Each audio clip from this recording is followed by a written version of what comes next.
What's up, guys? This is Rob from Geek, and I'm with... And this is Brian. Alright, so the FF7 demo just hit yesterday, I believe, and it took everyone by storm. Everyone is so happy to finally, to finally play this most awaited game of FF7 Remake. Hit us like a meteor. From the sky. From the sky. A calamity from the sky, you would say. Yes. Alright, now the thing is, it was also different from the demo that we played in Tokyo Game Show. So even on our end, we are so happy to be able to try this out and, just to see what different thing it did. The demo that we played from Tokyo Game Show started already at the Scorpion boss. This one started from the very title sequence, from the train up to escaping the reactor. Yeah, so from the that's reactor. definitely great. Okay, but here's the thing. Me and Brian started talking about it because we were raving about the whole thing. However, we did realize also that while Brian had very specific things that he was looking forward to towards that game, we also did have some fears about if the game could pull things off. If this game could actually even fulfill the promise. All this weight has definitely been taxing to all of us. We've been heavily anticipating this game. Can it deliver? So for this video, we're going to be talking about 4 things that we both worry and are excited about. Yes. First off, let's go with combat. Bri, what excited you about the combat? It can be summed up in 3 letters, and it's called the ATB. So if you remember from the old school, early the 90s game, ATB is basically a bar that fills up. Right. And when it fills up, there's a drop-down options menu where you can do some abilities, do some magic, do some basic attacks. For this demo, I noticed that they shake things up a bit. Okay.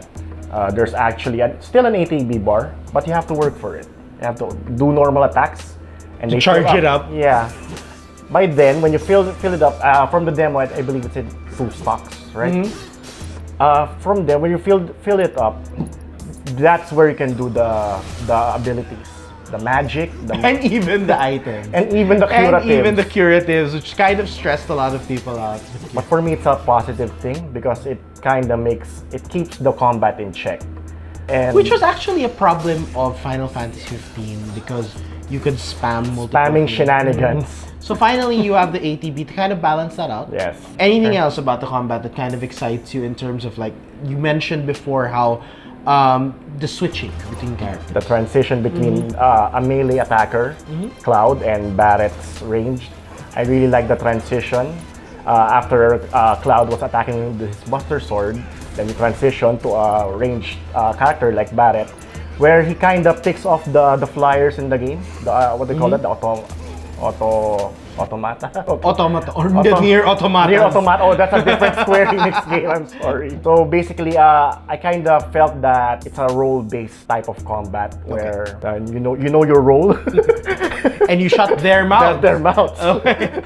So yeah, the transition between the 2 characters, and hopefully, when the full game finally releases, we get to see more of that. On my end, what does scare me about this is that, so like I said, combat was great. I played it, but there is an underlying fear that as much as I enjoyed it, it might get repetitive sometime in the future. The demo is very excellent in showing us the various kinds of permutations of the combat. It let you fight normal mobs, your normal soldiers, your automatons, your little flying flowers or whatever they were, and the boss.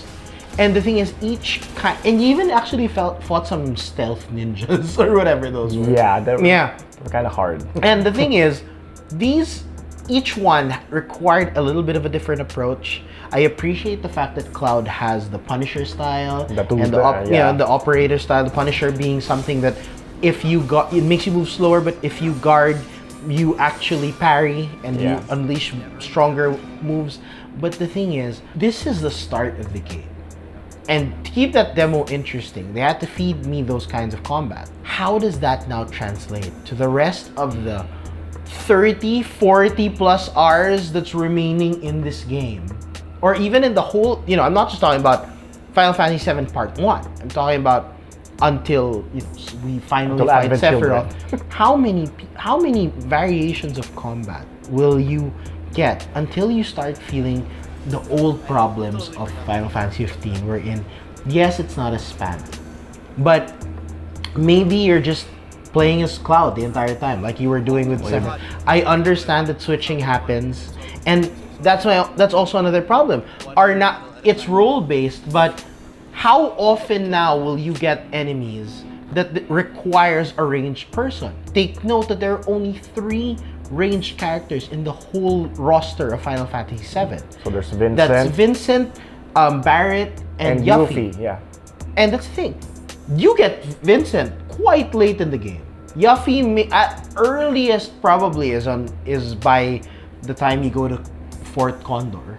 And she's a random encounter. And she's a random encounter. I don't know how they plan to go about it this way, but my point is that how now do you get these kinds of permutations? Do you always need Barret for a ranged support?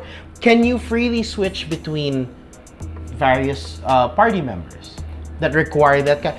There is a fear that combat might get tired. Combat might get repetitive. I hope I'm wrong, but that is something that concerns me about all of this. Well, the demo is kind of leaning towards you trying to mix things up a bit and switching characters. That's what I felt. Well, what about you? Were you using Cloud most of the time? Right. So I mean, for Cloud, I was using him like. Bri didn't have that problem. I used him for like 70-80% of the time, and when I did, I kind of noticed that Barret was like, when I get back to Barret, he barely filled up his ATB. I'm not sure if I'm missing out on the auto commands for the characters, but like I said, there's a lot of things that we need to learn about the demo. I just hope I get proven wrong about the combat potentially getting tiring 20-30 hours in. Up next, voice acting, definitely a big plus in this game. What did you like about it? I remember Cloud to be somewhat of a muted character on the previous game. Right. And I really found it nice that he's a bit chatty now in the demo. Right. This is a one-time gig. When it's done, we're done. And I also like the other supporting characters like Very Biggs. Advent children-y of him. Actually, yeah. I really like the other supporting characters like Biggs, Wedge, and I found Jessie to be cute as well. Right? Jessie was cute. He's got balls, this, what was his name again? Waifu material right there. Please don't die so soon. Yeah. So what do you think about the voice? Now here's the thing. Voice acting definitely. So on Brian's end, he mentioned that it was such a plus, and that's great. The whole cast was voiced excellently during that time. Okay. All of them? Except for one. I'm looking at you, Barret. You better be worth the money, Merc. Every last gill. And my God, I don't think Barret has been able to hit his stride in terms of voice acting. It seems so off-place. I know people are gonna tell me, oh, but you know, Rob, Barret was serious and funny. He was smerious. I don't know. Funny, serious. I don't know. Though for all I know, a soldier's rank could be the same as his age. Guess that make you a 1-year-old, huh? Live and learn. But my point is that it doesn't translate well. At one point, you have Barret ragging on you for being this merc who's doing this for the money, and he's telling you to do your job. On the other, you suddenly have him going very, very comedic, and he's like, "Oh, I hear the planet," and it just seems weird. You can get away with it on, you know, the chibi style of animation of the FF7. But now that you've remade it and made it into a more cinematic experience, I think these are the kinds of tones that they actually need to decide on making Barret a more seamless character of sorts. Having one tone. You can be funny and you can be serious. That's fine. The way that Barret has been depicted here, it just seemed very duplicitous already. It's almost as if he has multiple personalities. Like, I don't know, Rob. Maybe Square was aiming for cringy comedy style Barret. Well, they got the cringe, but yeah, that's my point. I hope this is just the initial, and I know it is, and there's always room to just improve this. But I do hope that they can finally find a good medium between Barret's, you know, voice acting and how he delivers his whole character. Basically. Well, it's still in the demo, so maybe they flesh things out throughout the game. I hope so. And you know, good luck in voicing the entire cast of characters for Final Fantasy VII. It's a very lived-in world for an old RPG. So yeah, I mean, best of luck to that. Now let's talk about the setting, Midgar. Yes. And it's great. It's a big place. It's big, it's dark, it's metallic. It's a city that we all fell in love with until it blew up. But the thing is here is that now you're dealing with an expanded Midgar, which is what they promised this first part would be. The whole Midgar. Okay, so what's the positive that you're looking at for this? What will they do to add new things to make it seem more livable, lived in, basically? It's basically a circle, a metal. What do you call that? The metal plate. The metal plate. You have your slums there. How do they make Midgar, this amazing city that's going to be the primary setting for the whole first game? How do you now make it into something that feels very lived in with your multiple number of characters that are in it? That's basically what we're looking forward to. On the flip side, with something that they're doing with that, with how expanded Midgar will be, can they retain the seamless graphics, transitions, and everything that we experienced in the demo? Take note that when you do play the demo, everything is detailed quite nicely. Yes. Barely any loading time. Any transitions between like scenes. I know there were times that it faded to black and but for the elevators, that's fine. Very minimal. It never takes you out of the immersion. But the challenge is, you've set a high bar for this demo. Can you now fulfill that entire promise for the first game until you finally do an Omni Slash on Sephiroth? And that's the thing. Can they retain that? That's one of the fears that we do have for this game. Well, they got rid of the random encounters, right? So, what do you think? Going to that type of not loading, not switching into that combat mode. That's a diving lot in. of resources that the game will use. Admittedly, they did already say it was a 100 gig installation, but that's fine if you're going to deliver a great game, a masterpiece that requires that. Now I have to ask you: is that I guess that works for Midgar? How does that now work for your open world? Well, it worked for Final Fantasy 15. But that was way smaller. And remember, the whole first part of Final Fantasy 15 was just huge expanses of nothing with gas stations and one main city. Remember that Final Fantasy 7 has a lot of major towns and cities. You have Costa del Sol, a beach resort. You have, that's for Midgar. That you have places like the ski resort. Yeah. You have places like Nibelheim. Golden Saucer. How do you keep that seamless experience throughout that? And lastly, something that we're really looking forward to now is that Brian was saying, can they shake things up? Well, that was one thing that I'm hoping. Okay. Is that I'm hoping that they shake things up a bit because, as we all know, something will happen. I won't say any spoilers, but everyone knows. Everyone you can knows just say it. You can just say it. Aeris will die at some point. So, are we ready to experience that once again in HD? Is there going to be an Aeris Lives DLC? What I want to happen is, if I remember Metal Gear Solid 1, there was a torture scene with Snake, right? That, if I remember correctly, if you succumb to the torture, this person dies. And if you endure the torture, another person dies. So I was hoping that they shake things up a bit and not go to that Uncle Ben syndrome. Oh, we're going through this again. Going to Air's the sword in Sephiroth diving. True. In HD. And I guess this plays into, it's a very connected thing in terms of what we're afraid of as well. We're looking forward to how they do plan to shake things up.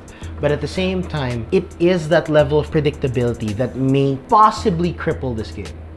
Because, hear me out, I understand, like I said, I love the franchise. I love Final Fantasy VII. For me is a very beloved game. My favorite of all games would be Final Fantasy VII.